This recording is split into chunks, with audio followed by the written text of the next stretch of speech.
Suwaji menatap langit Jakarta yang masih gelap.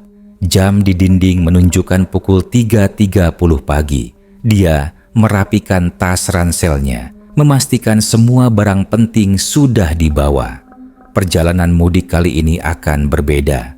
Sendirian naik motor dari Jakarta ke Banyuwangi, kampung halamannya. "Hati-hati di jalan, Ji," pesan teman kosnya sebelum Suwaji memasang helm dan menyalakan motornya. Suara mesin motor memecah keheningan subuh saat dia mulai melaju ke jalan raya. Suwaji sengaja berangkat lebih awal agar bisa menghindari macet di jalur Pantura. Jalanan masih sepi, hanya beberapa truk dan bus malam yang melintas. Udara pagi terasa dingin menusuk, membuatnya sedikit menggigil di atas motor. Namun, semangat untuk segera bertemu orang tuanya mengalahkan segala rasa lelah dan dingin.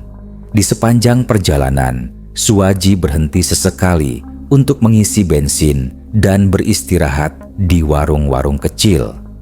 Setelah melewati Cirebon, dia mulai merasa mengantuk.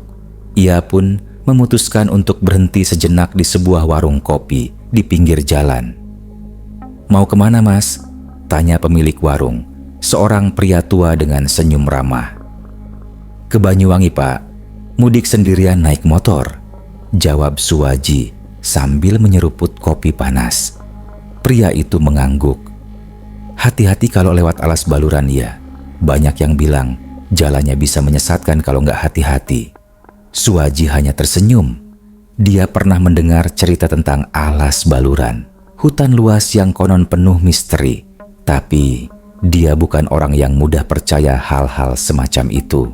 Setelah beristirahat cukup, dia kembali melanjutkan perjalanan. Siang berganti sore, matahari mulai condong ke barat saat Suwaji memasuki wilayah Jawa Timur. Badannya sudah terasa pegal, tapi dia terus memacu motor dengan semangat. Hingga akhirnya, menjelang tengah malam, dia mulai memasuki kawasan alas baluran. Disinilah segalanya mulai terasa berbeda. Jalanan sepi dan gelap. Lampu motornya hanya menerangi beberapa meter ke depan. Pohon-pohon tinggi di kedua sisi jalan tampak seperti bayangan hitam yang mengintai. Udara terasa lebih dingin dari biasanya, meskipun ini adalah musim panas. Suwaji menyalakan lampu jauh, berusaha melihat lebih jelas ke depan. Tiba-tiba, dia merasa ada yang aneh. Di kejauhan, dia melihat sebuah rumah yang sangat familiar. Bentuknya, catnya, bahkan teras kecil di depannya. Semuanya tampak seperti rumah orang tuanya di Banyuwangi.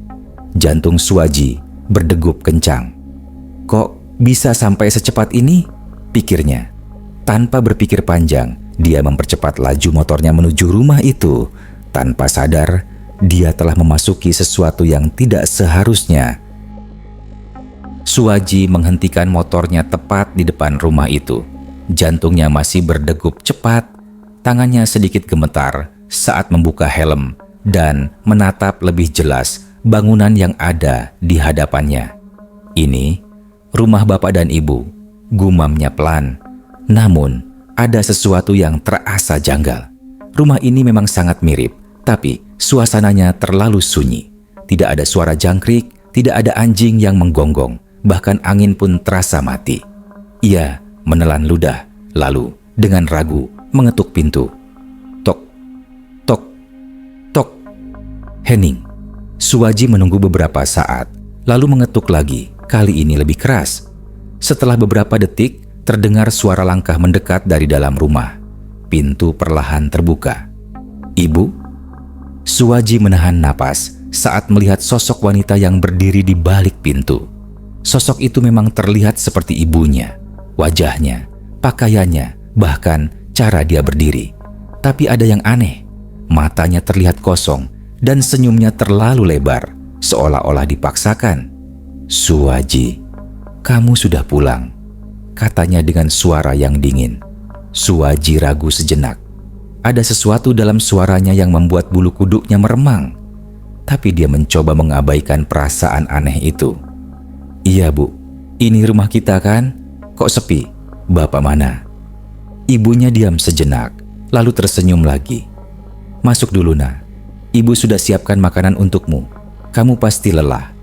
Suwaji melangkah masuk, tapi setiap langkahnya terasa berat. Perasaan tidak nyaman semakin kuat. Begitu melewati ambang pintu, hawa dingin langsung menyelimuti tubuhnya. Di dalam rumah, lampu redup. Ruangan tampak seperti rumahnya, tetapi terasa lebih suram dan berdebu, seolah-olah sudah lama tidak dihuni. Suwaji duduk di kursi kayu di ruang tamu, sementara ibunya berjalan ke dapur. Ia memperhatikan sekeliling dan semakin yakin ada sesuatu yang salah.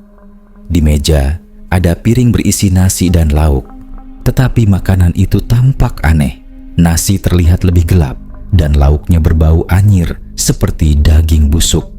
"Makanlah, Nak," suara ibunya terdengar dari belakang. Suwaji menelan ludah.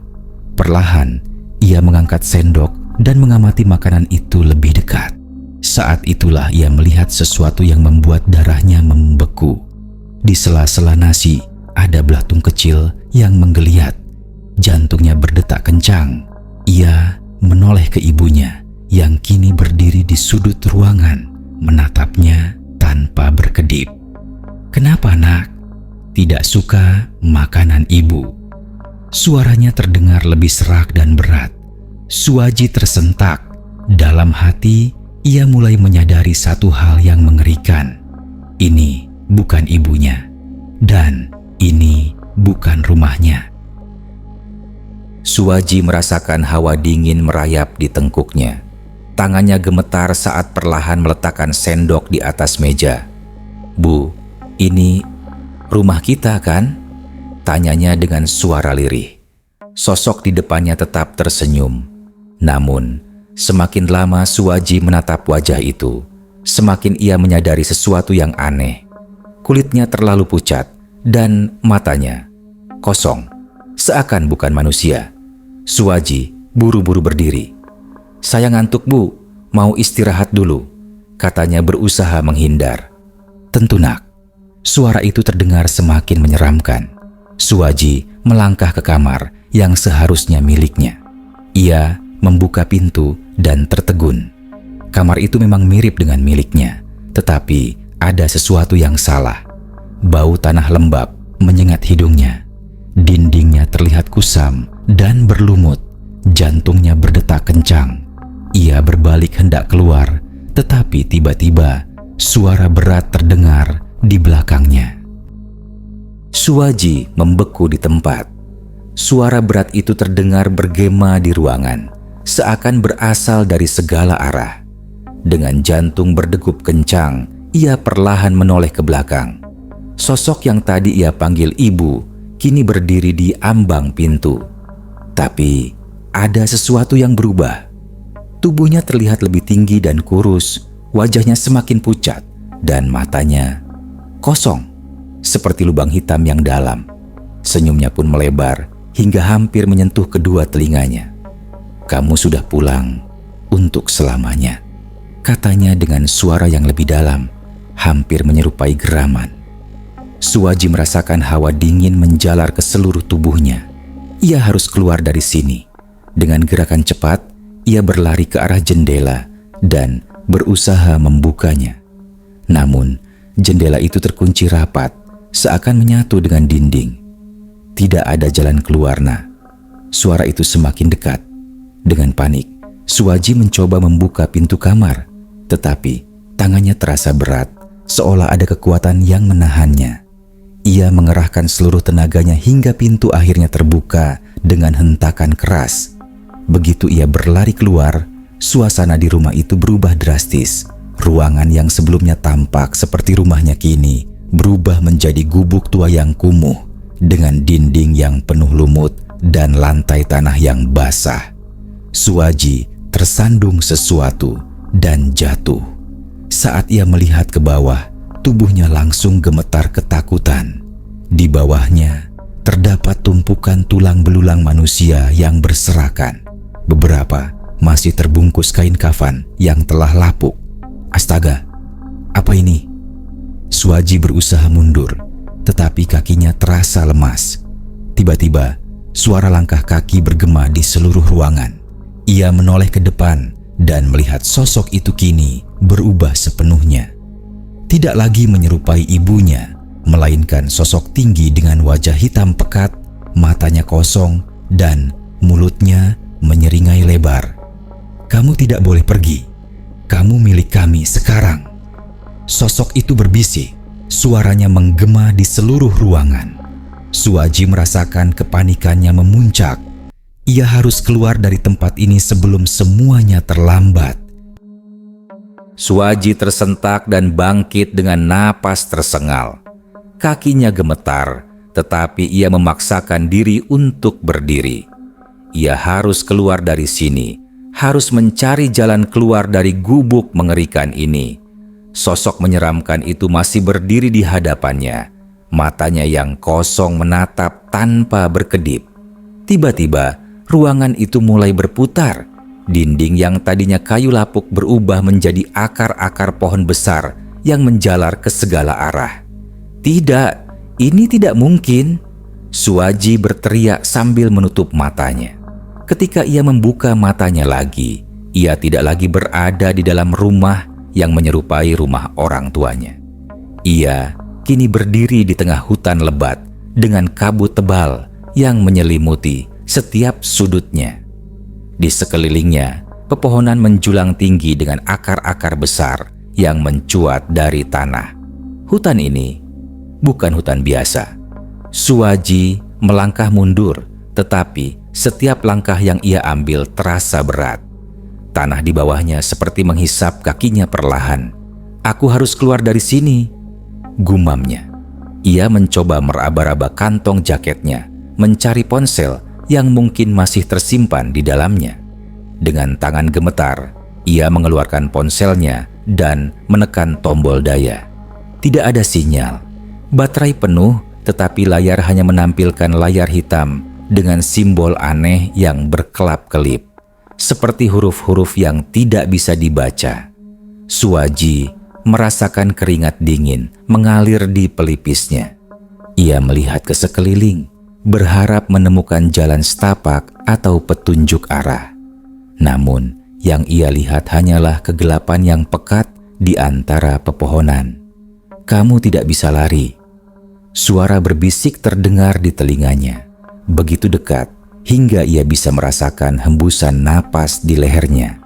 Suwaji melonjak dan menoleh dengan cepat. Tidak ada siapa-siapa di belakangnya, tapi ia tahu ia tidak sendirian di sini.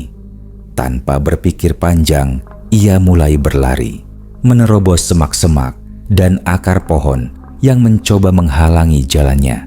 Napasnya memburu, tetapi ia tidak peduli. Ia harus keluar dari hutan ini bagaimanapun caranya. Namun, setelah berlari selama beberapa menit, ia kembali ke tempat yang sama. Pohon besar dengan akar menjalar itu masih ada di hadapannya. Ia berlari lagi ke arah lain. Kali ini lebih jauh, lebih cepat, dan lagi-lagi ia kembali ke titik awal. "Tidak mungkin, ini tidak mungkin." Suwaji berteriak frustrasi. Hutan ini menahannya. Hutan ini tidak ingin ia pergi. Suwaji berdiri terengah-engah di tengah kegelapan. Napasnya memburu, matanya liar mencari celah untuk keluar dari lingkaran setan yang terus membawanya kembali ke tempat yang sama. Hutan ini bukan hutan biasa. Ia merasa seperti ada mata tak terlihat yang mengawasi setiap gerak-geriknya. Angin dingin berhembus, membawa aroma tanah basah yang bercampur dengan sesuatu yang lebih anyir. Suwaji menelan ludah, rasa takut menjalari tulang punggungnya. Ia harus tetap bergerak. Perlahan, ia melangkah ke arah yang berbeda. Kali ini lebih hati-hati. Ia mencoba mengingat setiap detail yang ia lewati. Batang pohon besar dengan tanda goresan, semak-semak berduri, dan suara samar gemerisik di kejauhan. "Suwaji!" Sebuah bisikan terdengar dari balik pepohonan. Suwaji tersentak. Suara itu halus, hampir seperti desiran angin, namun ia jelas mendengar namanya dipanggil. Dengan gemetar, ia menoleh ke arah suara itu berasal. Di antara pepohonan yang rapat, samar-samar terlihat sosok perempuan berdiri. Sosok itu menyerupai ibunya. Rambut panjangnya tergerai, wajahnya tampak teduh seperti yang selalu ia ingat. "Nak, sini, ikut ibu pulang." Jantung Suwaji berdentum keras. Logikanya berteriak agar ia tidak percaya, tetapi hatinya yang rindu ingin melangkah mendekat. "Tidak, ini pasti jebakan," gumamnya sambil mundur perlahan. Wajah sosok itu masih tersenyum lembut, tetapi sesuatu terasa tidak wajar. Kakinya tidak menyentuh tanah, dan tubuhnya tampak sedikit melayang. "Kau ragu pada ibu sendiri." Nada suaranya berubah lebih dalam, lebih dingin. Suwaji menggigit bibirnya, menahan diri agar tidak terpengaruh. Ia harus tetap waras, harus tetap sadar bahwa ini bukan ibunya. Tiba-tiba, sosok itu bergerak cepat ke arahnya. Dari kejauhan, Suwaji bisa melihat jelas mata sosok itu yang kini menghitam pekat dan senyumnya melebar, tidak wajar. Suwaji berbalik dan berlari secepat mungkin, menerobos semak-semak dan akar yang mencengkeram tanah. Langkahnya terburu-buru, tetapi ia tidak peduli. Ia hanya ingin menjauh dari sosok itu. Namun, suara langkah lain terdengar mengikuti di belakangnya. Cepat, mendekat. "Jangan pergi, nak, ibu masih menunggumu." Suara itu bergema di telinganya, kini lebih menyerupai bisikan banyak orang sekaligus. Suwaji menjerit dalam hati. Ia harus menemukan jalan keluar.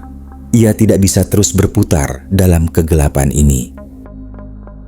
Suwaji berlari tanpa henti. Nafasnya tersengal, tubuhnya terasa lelah, tetapi ia tidak berani berhenti. Suara bisikan dan langkah-langkah yang mengikutinya semakin jelas. Sesekali ia menoleh ke belakang, tetapi tidak ada siapa-siapa. Hanya kabut pekat dan bayangan pepohonan yang tampak seperti sosok-sosok hitam mengintai. Hutan ini seperti labirin tanpa akhir. Kemanapun ia berlari, ia selalu kembali ke tempat yang sama. Hatinya mulai dipenuhi keputusasaan. Apa ia benar-benar tidak bisa keluar dari sini? Tiba-tiba, di kejauhan, ia melihat sesuatu yang berbeda. Sebuah cahaya redup berkelip di antara pepohonan. Hatinya berdegup kencang. Mungkinkah itu jalan keluar? Tanpa berpikir panjang, Suwaji mengarahkan langkahnya ke sumber cahaya. Setiap langkah terasa berat, seakan ada sesuatu yang mencoba menariknya kembali ke dalam kegelapan. Namun, tekadnya lebih kuat. Ia terus berjalan, semakin dekat ke cahaya itu. Saat jaraknya tinggal beberapa meter, suara bisikan di belakangnya berubah menjadi jeritan marah. "Jangan pergi, kau milik kami sekarang." Suwaji menahan napas. Suara itu kini menggema dari segala arah. Pepohonan di sekelilingnya bergerak sendiri, seperti tangan-tangan yang hendak mencengkeram tubuhnya. Tapi ia tidak boleh takut, ia harus terus maju. Dengan segenap tenaga, Suwaji menerobos ke arah cahaya. Dan begitu ia melewatinya, tubuhnya terasa ringan. Jeritan yang tadinya mengelilinginya tiba-tiba menghilang. Udara di sekelilingnya berubah. Tidak ada lagi kabut, tidak ada lagi kegelapan. Ia membuka mata. Ia kini berdiri di tepi jalan raya. Napasnya tersengal, tubuhnya masih gemetar. Di kejauhan, suara motor dan mobil terdengar samar. Ia kembali ke dunia nyata. Tapi, benarkah ini sudah berakhir? Suwaji berdiri di pinggir jalan raya dengan napas tersengal. Angin malam menerpa wajahnya, membawa hawa dingin yang menusuk hingga ke tulang. Ia mencoba memahami apa yang baru saja terjadi. Rasanya seperti mimpi buruk yang nyata. Ia menoleh ke kanan dan kiri, mencari tanda-tanda kehidupan. Jalanan ini tampak asing. Tidak ada kendaraan yang melintas, tidak ada rumah, tidak ada lampu penerangan. Hanya aspal panjang yang membentang di antara gelapnya malam. "Di mana aku?" gumamnya dengan suara serak. Ia mencoba mengingat rute perjalanannya sebelum tersesat di hutan. Harusnya ia berada di jalan utama menuju Banyuwangi, tapi tempat ini terasa berbeda. Tidak ada penanda jalan, tidak ada suara jangkrik, hanya sunyi yang mencekam. Perlahan, ia melangkah menyusuri jalan. Suara langkahnya sendiri terdengar menggema di udara. Semakin jauh ia berjalan, semakin aneh suasana yang ia rasakan. Pohon-pohon di tepi jalan tampak bergerak meski angin tidak berhembus. Bayangannya sendiri tampak lebih panjang dari seharusnya. Tiba-tiba, dari kejauhan, ia melihat lampu motor menyala. Jantungnya berdegup kencang. Akhirnya, seseorang, ia melambaikan tangan, berharap si pengendara berhenti dan memberinya tumpangan. Motor itu semakin dekat, tapi ada yang aneh. Suwaji merasa ada sesuatu yang tidak wajar dengan cara motor itu melaju, seakan melayang di atas aspal. Saat motor itu berhenti di depannya, ia langsung merasakan hawa dingin menyelimuti tubuhnya. Pengendara motor mengenakan jaket lusuh dengan helm hitam pekat yang tidak memantulkan cahaya. Orang itu tidak berbicara, hanya diam menatapnya. "Mas, bisa saya ikut? Saya tersesat," tanya Suwaji ragu-ragu. Tidak ada jawaban, hanya keheningan yang membuat bulu kuduknya meremang. Lalu, perlahan, pengendara itu mengangkat wajahnya. Suwaji tersentak mundur. Tidak ada wajah di balik helm itu, hanya kehampaan hitam yang menganga lebar. Suwaji mundur beberapa langkah, jantungnya berdegup kencang. Sosok pengendara motor di depannya masih diam, dengan wajah kosong yang menyerupai kehampaan. Angin dingin kembali berembus, membawa aroma anyir yang membuat perutnya mual. "Astagfirullah, siapa kau?" gumam Suwaji sambil melangkah lebih jauh ke belakang. Tiba-tiba, tanpa suara, sosok itu mengulurkan tangannya ke arah Suwaji, seakan menawarkan tumpangan. Tangannya pucat dengan jari-jari panjang yang tidak proporsional. Suwaji menelan ludah. Ia tahu ini bukan manusia biasa. "Tidak, aku harus pergi," katanya dalam hati. Dengan langkah cepat, ia berbalik dan mulai berlari ke arah berlawanan. Namun, semakin jauh ia berlari, semakin jalan di depannya terasa panjang dan tidak berujung.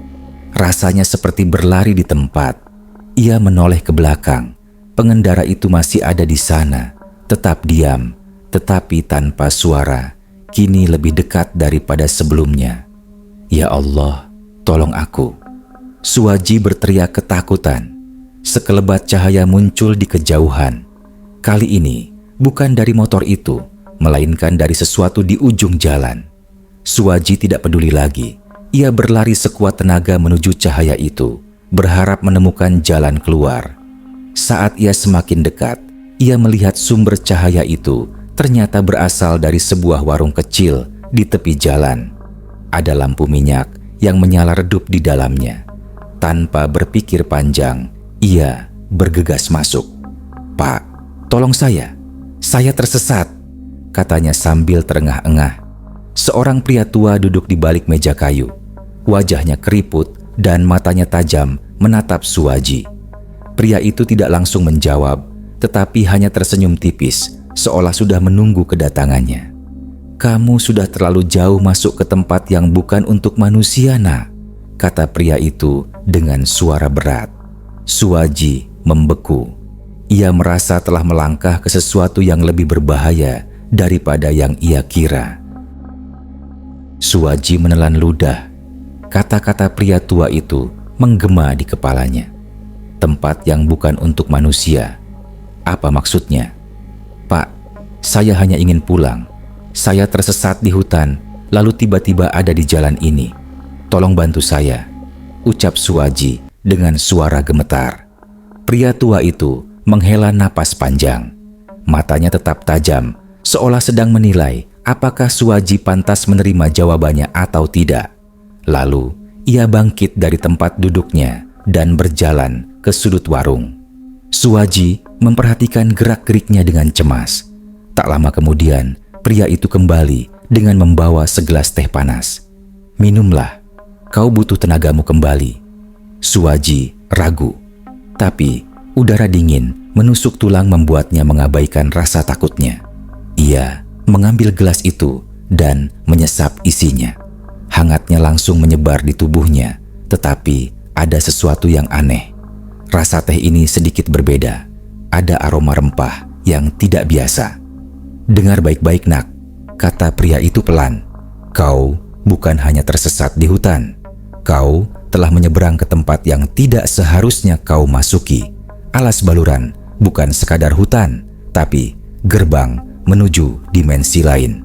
Orang-orang yang masuk tanpa izin, seperti kau, seringkali tidak bisa kembali." Darah Suwaji berdesir.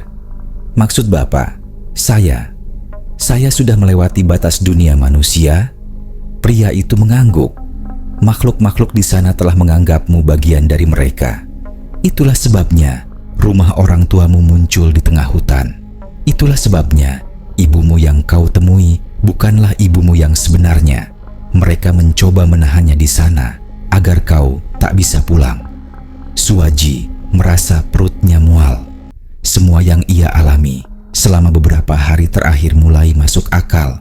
Tetapi kenyataan ini jauh lebih mengerikan daripada yang ia duga. "Lalu, bagaimana saya bisa keluar dari sini?" tanyanya putus asa.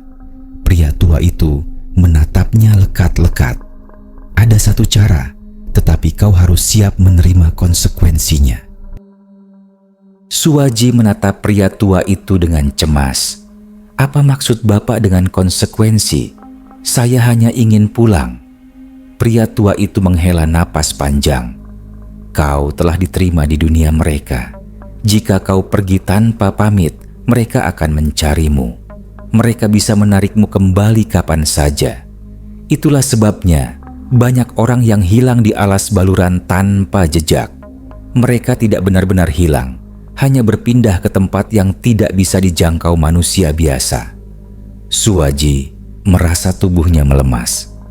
"Jadi saya harus pamit ke mereka, ke makhluk-makhluk itu?" Pria itu mengangguk. "Tapi tidak semudah itu. Kau harus kembali ke rumah yang kau lihat di hutan. Temui ibumu dan katakan bahwa kau ingin pergi. Jika mereka mengizinkan, kau akan selamat.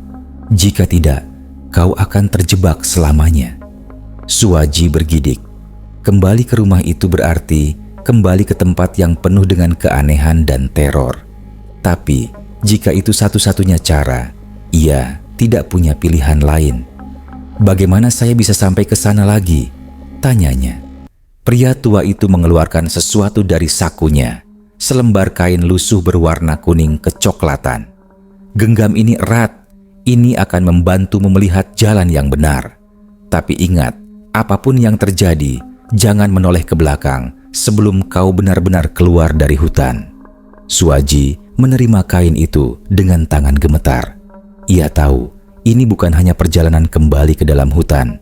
Ini perjalanan hidup dan mati. Dengan tekad yang mulai bulat, ia berdiri. "Baik, Pak, saya akan melakukannya. Doakan saya selamat." Pria tua itu hanya tersenyum tipis. "Semoga kau bisa kembali dengan utuh, nak. Tidak semua orang bisa." Suwaji menggenggam erat kain kuning kecoklatan itu. Ia tak tahu bagaimana benda kecil ini bisa membantunya, tetapi ia tak punya pilihan lain. Dengan langkah berat, ia meninggalkan warung dan kembali menyusuri jalan gelap yang kini terasa lebih panjang dari sebelumnya. Udara semakin dingin dan angin berdesir pelan di antara pepohonan. Setiap langkah yang ia ambil terasa semakin berat, seolah-olah ada yang menahannya. Namun, Suwaji terus melangkah, mengikuti insting dan harapannya untuk pulang. Setelah berjalan cukup lama, ia mulai mengenali jalan setapak yang pernah ia lalui. Semakin lama, lingkungan di sekitarnya berubah. Pohon-pohon tinggi menjulang dengan bentuk yang tak wajar, dan udara di sekelilingnya semakin pekat dengan aroma tanah basah bercampur anyir. Tiba-tiba, di kejauhan, ia melihat rumah itu lagi. Rumah yang menyerupai rumah orang tuanya. Cahaya lampu kuning redup masih terpancar dari jendelanya, menciptakan bayangan aneh di tanah. Jantung Suwaji berdegup kencang. Ia harus melangkah masuk, harus menghadapi ibunya lagi. Dengan tangan gemetar, ia mengetuk pintu kayu itu. Tidak perlu waktu lama, suara langkah kaki terdengar dari dalam. Pintu berderi terbuka dan di hadapannya berdiri sosok wanita yang sangat mirip dengan ibunya. "Kau kembali, Nak," ucap wanita itu dengan senyum lembut. Suwaji menelan ludah. "Bu, saya harus pergi. Saya ingin pulang." Wajah wanita itu berubah. Senyumannya perlahan memudar, matanya menatap Suwaji dengan tajam. "Kenapa kau ingin pergi? Bukankah kau sudah nyaman di sini? Aku ibumu dan ini rumahmu. Kau tidak punya tempat lain." Suwaji merasakan bulu kuduknya meremang. Ia harus tetap tegar. "Saya bersyukur atas kebaikan ibu. Tapi saya masih punya keluarga di dunia nyata. Saya harus pulang. Tolong izinkan saya." Sosok itu terdiam. Ruangan tiba-tiba terasa lebih sunyi dari sebelumnya. Angin berhenti berembus dan suasana semakin mencekam. Lalu wanita itu berbicara lagi. Suaranya lebih pelan tetapi penuh tekanan. "Kalau begitu, apakah kau siap menerima konsekuensinya?" Suwaji menelan ludah. Napasnya terasa berat. "Konsekuensi apa yang ibu maksud?" tanyanya hati-hati. Wanita di hadapannya tersenyum, tetapi senyum itu kini terasa mengancam. Cahaya lampu temaram semakin redup, membuat bayangan di sekeliling mereka tampak bergerak sendiri. "Kau sudah menjadi bagian dari kami, Nak. Jika kau pergi, sesuatu harus menggantikanmu." Jantung Suwaji berdegup kencang. "Apa maksudnya? Saya tidak mengikat perjanjian apapun." Wanita itu tertawa pelan, tetapi suara tawanya terdengar bergema di seluruh ruangan. "Kau telah tinggal di sini, makan makanan kami, berbicara dengan kami. Itu sudah cukup untuk mengikatmu. Tidak ada yang bisa pergi begitu saja tanpa membayar harga." Suwaji mundur selangkah. Tubuhnya mulai gemetar. Ia sadar bahwa ia terjebak dalam aturan dunia yang tidak ia mengerti. "Lalu apa yang harus saya lakukan?" tanyanya putus asa. Wanita itu menatapnya dalam-dalam. "Tinggalkan sesuatu darimu di sini. Sesuatu yang cukup berharga sebagai pengganti keberadaanmu." Suwaji semakin bingung. Apa yang bisa ia tinggalkan? Hatinya berdebar keras. Otaknya berpacu mencari cara untuk keluar dari situasi ini. Kemudian, ia teringat kain kuning kecoklatan yang diberikan oleh pria tua di warung.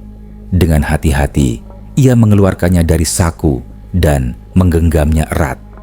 "Bagaimana kalau ini?" tanyanya sambil menunjukkan kain itu. Mata wanita itu menyipit, ekspresinya sulit ditebak. Ia melangkah maju, perlahan-lahan mendekati Suwaji. Lalu, tanpa peringatan, ia meraih kain itu dan menciuminya. Seketika, wajahnya berubah. Ia tampak marah. "Si tua itu memberimu ini?" Suaranya kini terdengar lebih dalam, hampir seperti geraman. Suwaji tidak menjawab, tetapi ia mundur sedikit, bersiap untuk melarikan diri jika perlu. Wanita itu menatapnya tajam, lalu menghela napas panjang. "Baiklah," katanya akhirnya.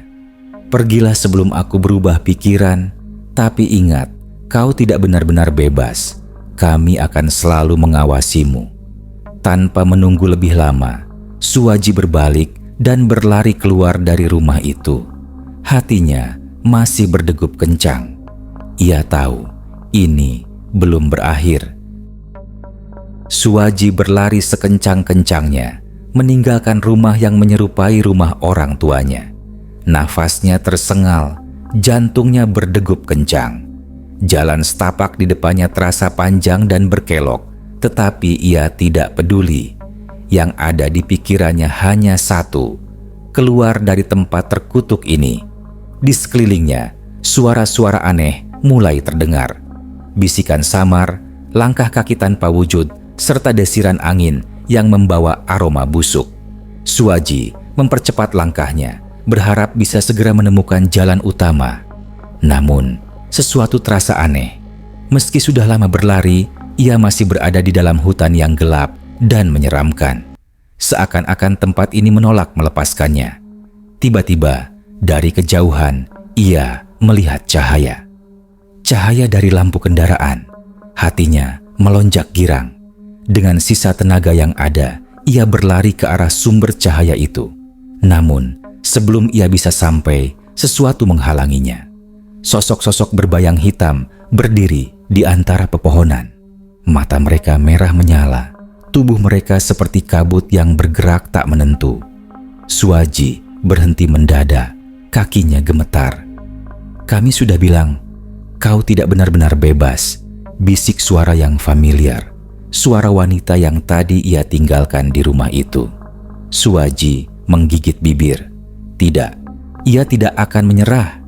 Dengan nekat, ia meraih kain kuning kecoklatan di sakunya dan mengangkatnya tinggi-tinggi. "Aku sudah membayar harganya. Kalian tidak bisa mengambilku lagi." Seketika, angin kencang bertiup dan sosok-sosok itu mengeluarkan jeritan melengking. Suwaji menutup telinga, menahan rasa sakit akibat suara yang menusuk kepala. Ia memaksakan dirinya untuk tetap berlari melewati mereka. Saat ia hampir mencapai jalan, kakinya tersandung akar besar dan tubuhnya terjatuh. Pandangannya kabur, tetapi ia masih bisa melihat lampu kendaraan yang semakin dekat. Suwaji merangkak, berusaha menggapai jalan raya. Tepat saat ia mencapai pinggir jalan, semuanya mendadak sunyi. Tidak ada suara jeritan, tidak ada angin kencang, tidak ada sosok berbayang hitam. Hanya ada jalan sepi dengan satu kendaraan yang berhenti di depannya. Seorang pria keluar dari mobil. "Mas, kamu kenapa?" Suwaji menoleh ke belakang. Hutan yang tadi begitu menyeramkan kini terlihat seperti hutan biasa. Tidak ada rumah, tidak ada sosok aneh, hanya pepohonan lebat yang bergoyang diterpa angin malam. Suwaji masih terengah-engah, tubuhnya gemetar saat pria yang keluar dari mobil mendekatinya. "Mas, nggak apa-apa. Kenapa sendirian di sini malam-malam?" Suwaji menatap pria itu dengan mata nanar. Ia ingin menjawab, tapi suaranya seperti tertahan di tenggorokan. Pandangannya masih terus melirik ke arah hutan di belakangnya, memastikan bahwa tidak ada sesuatu yang mengikutinya. Pria itu menatap Suwaji dengan curiga. "Mas butuh tumpangan? Saya bisa antar ke tempat yang lebih aman." Suwaji menimbang sejenak. Ia masih belum percaya bahwa ia benar-benar telah keluar dari jerat hutan alas baluran. Namun, pikirannya yang kelelahan memaksanya untuk menerima bantuan. "Tolong, saya mau ke kota terdekat," kata Suwaji dengan suara lemah. Pria itu mengangguk dan membantu Suwaji berdiri. Dengan langkah tertatih, Suwaji masuk ke dalam mobil. Saat pintu tertutup, ia merasa sedikit lebih tenang. Mobil mulai melaju, meninggalkan jalanan gelap di tepi hutan. Namun, saat mobil melaju, Suwaji melihat sesuatu dari kaca spion. Di antara pepohonan yang gelap, berdiri sosok wanita yang menyerupai ibunya. Wanita itu tidak bergerak, hanya menatapnya dengan ekspresi kosong. Suwaji menelan ludah, matanya membelalak. Ia menutup mata sejenak, berharap ketika ia membuka mata lagi, sosok itu sudah tidak ada. Tetapi saat ia melihat kaca spion kembali, wanita itu masih di sana, dan kali ini ia tersenyum. Jantung Suwaji berdegup kencang. Ia segera membuang pandangan ke arah lain. "Sudah selesai, aku sudah keluar dari sana," bisiknya pada dirinya sendiri, mencoba meyakinkan hatinya. Pria yang mengemudi meliriknya sekilas. "Mas bilang sesuatu?" Suwaji menggeleng cepat. "Enggak, Pak. Saya cuma terlalu lelah." Pria itu tertawa kecil. "Ya wajar, sendirian di jalanan kayak gini. Tapi untung Mas ketemu saya. Kalau enggak, bisa gawat. Banyak cerita aneh soal daerah ini." Suwaji diam, tidak ingin membahasnya lebih lanjut. Namun, dalam hati, ia tahu satu hal. Meskipun ia sudah meninggalkan hutan itu, bayangan mereka masih ada di sekelilingnya. Suwaji bersandar di jok mobil, mencoba menenangkan diri. Matanya terasa berat, tubuhnya lelah setelah semua kejadian yang ia alami.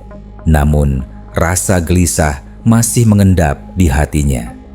Bayangan wanita yang menyerupai ibunya masih terpatri di benaknya mobil, terus melaju menembus gelapnya malam.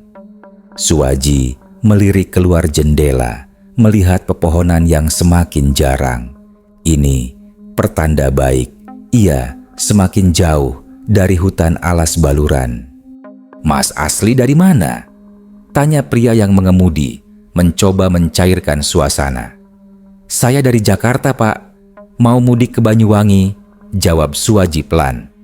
Pria itu mengangguk paham. "Sendirian naik motor sejauh itu?" "Wah, nekat juga, Mas. Tapi kenapa bisa sampai tersesat di sana?" Suwaji terdiam. Bagaimana ia bisa menjelaskan hal-hal yang baru saja terjadi? Akankah pria ini percaya jika ia bercerita? Akhirnya, ia memilih untuk tidak menjawab. Pria itu tidak mendesak. Mobil terus melaju hingga akhirnya memasuki sebuah kawasan yang lebih ramai. Lampu-lampu jalan mulai terlihat, menandakan bahwa mereka sudah semakin dekat dengan peradaban. Namun, saat Suwaji kembali melihat kaca spion, ia merasakan bulu kuduknya meremang. Di belakang mobil, samar-samar, ia melihat sosok wanita berbaju lusuh itu berlari mengikuti mereka. Wajahnya pucat, matanya kosong, dan senyumnya semakin lebar. Suwaji menahan napas. Tidak, ini tidak mungkin. Ia sudah pergi. Ia sudah selamat. Pria yang mengemudi tiba-tiba merasakan keanehan. "Mas, kok pucat gitu? Masih gak enak badan?" Suwaji menggeleng cepat. "Saya gak apa-apa, Pak. Bisa tambah cepat sedikit? Saya ingin segera sampai ke kota." Pria itu mengernyit, tapi tetap menekan pedal gas lebih dalam. Mobil melaju lebih kencang, meninggalkan kegelapan di belakang. Namun, Suwaji tahu, ia belum benar-benar lepas. Jejak mereka masih menempel padanya. Mobil terus melaju, namun Suwaji tidak bisa menyingkirkan perasaan bahwa ia masih diawasi. Ia berusaha mengalihkan pikirannya, tapi setiap kali ia melirik kaca spion, bayangan wanita itu masih ada di sana. Samar-samar, seperti Fata Morgana di tengah malam.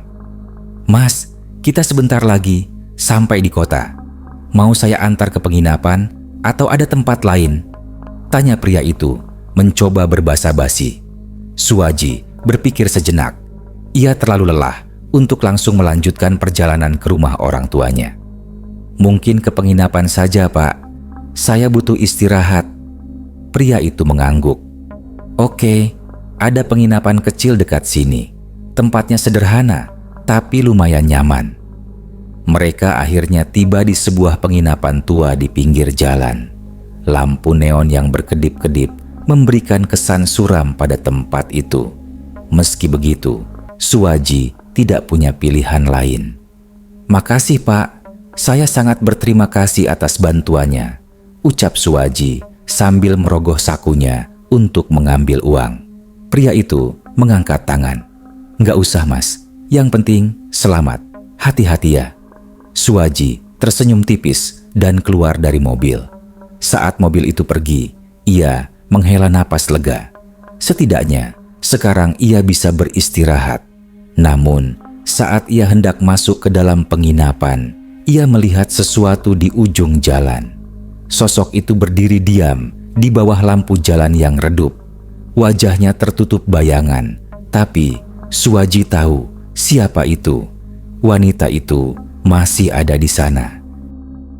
Suwaji menelan ludah, tubuhnya kaku di depan penginapan.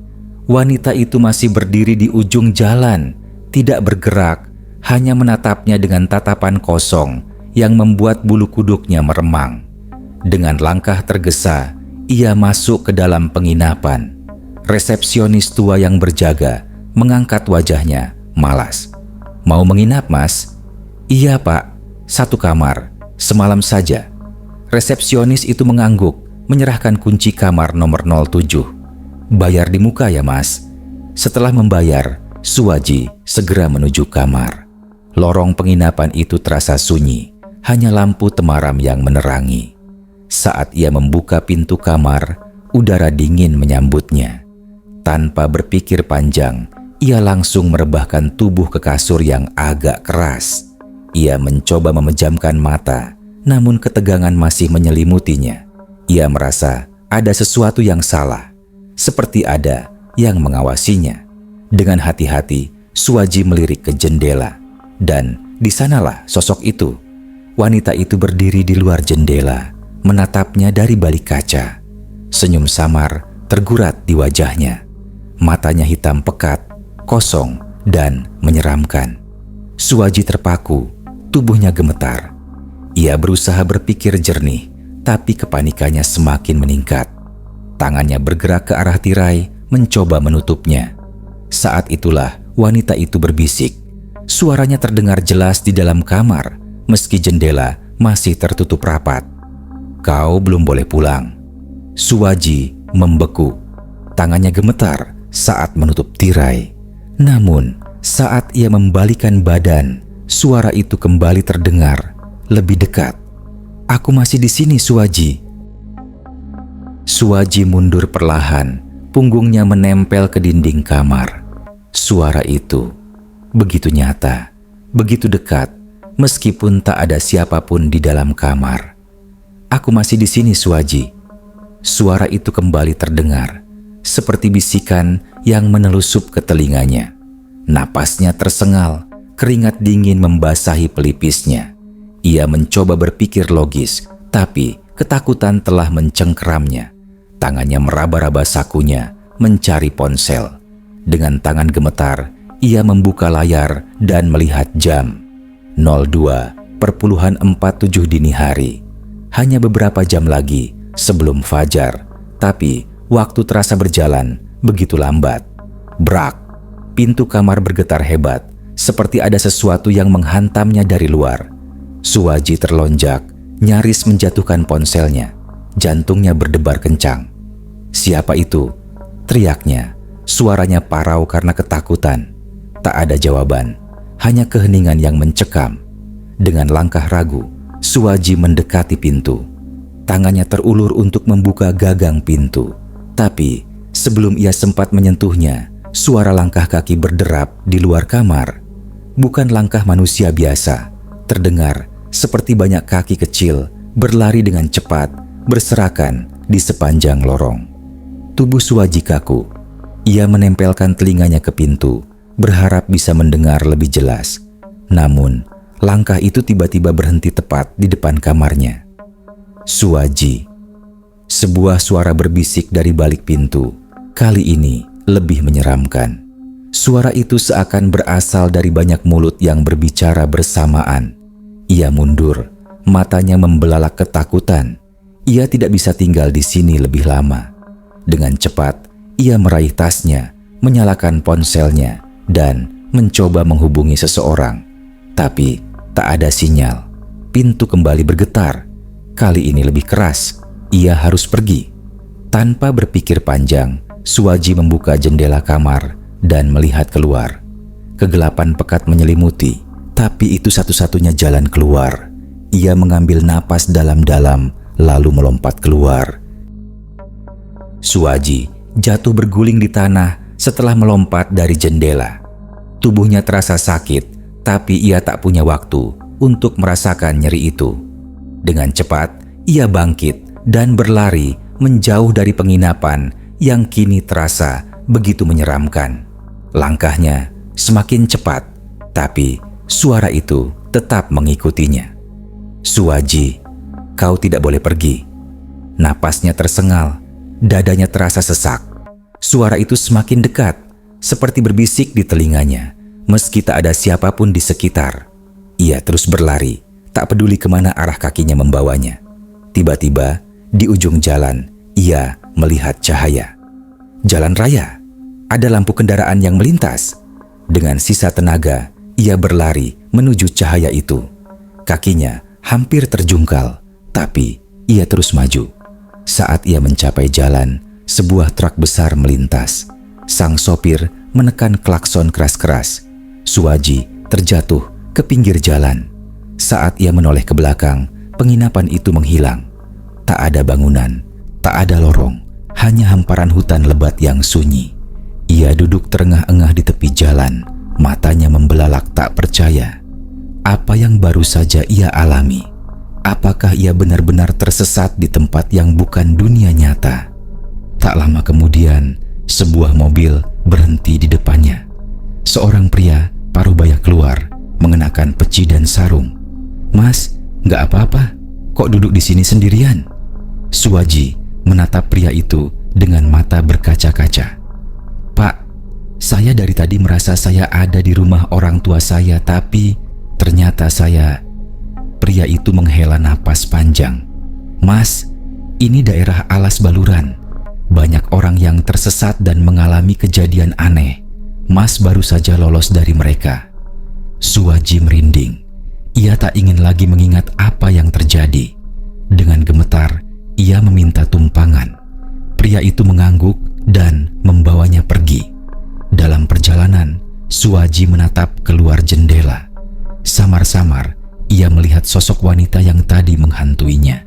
Berdiri di tepi jalan, tersenyum, ia membisikkan satu hal sebelum menghilang. "Sampai jumpa lagi, Suwaji." Suwaji merinding. Ia tahu perjalanan ini belum benar-benar berakhir.